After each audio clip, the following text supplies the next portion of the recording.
Marami pong bumalik sa alaala ko nung mabasa ko etong post na ito ng isang diehard. Mukhang nagkamali siya, pero yung pagkakamali niya ay patungo sa tama. Ibig sabihin, tama.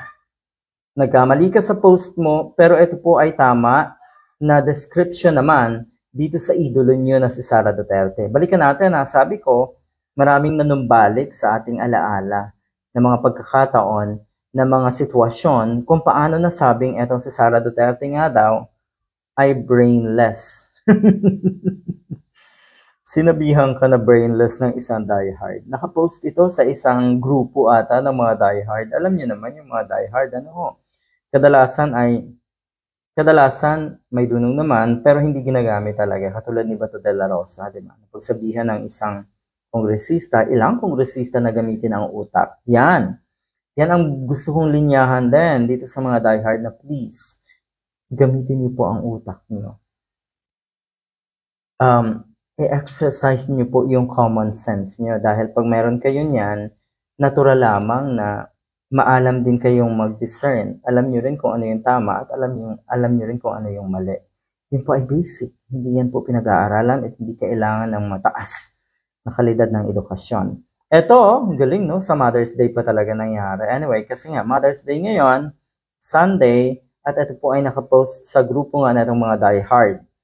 Matindi sila mag-ampo, yun ba yun, sa kanilang idolo, sa kanilang santa, kuno, na si Duterte, Sara Duterte na walang H.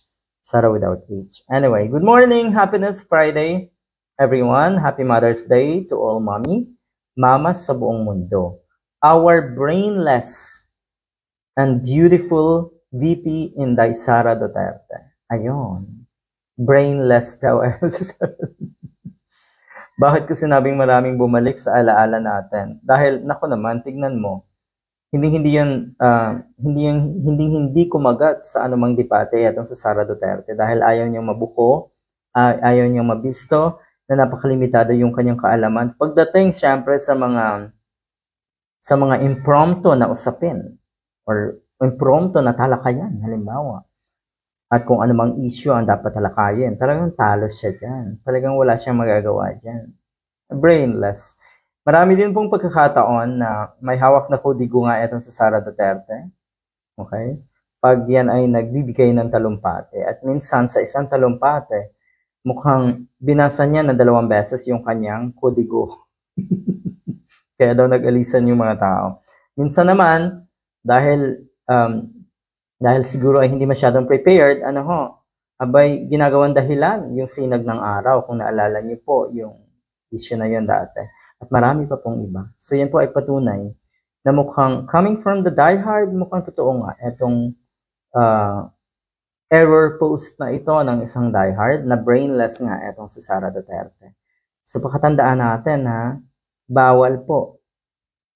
Hindi natin deserve bilang mga Filipinos ang ganitong klaseng presidente. Nauna pa lang, brainless. Yun nga, sinasabing brainless na mga to.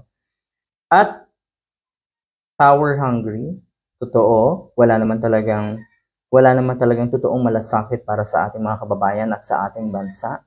Talagang kailangan lang nilang makapwesto para sa kanilang power at manatili na sila ay entitled. Ganun po ang mga Duterte. Good luck.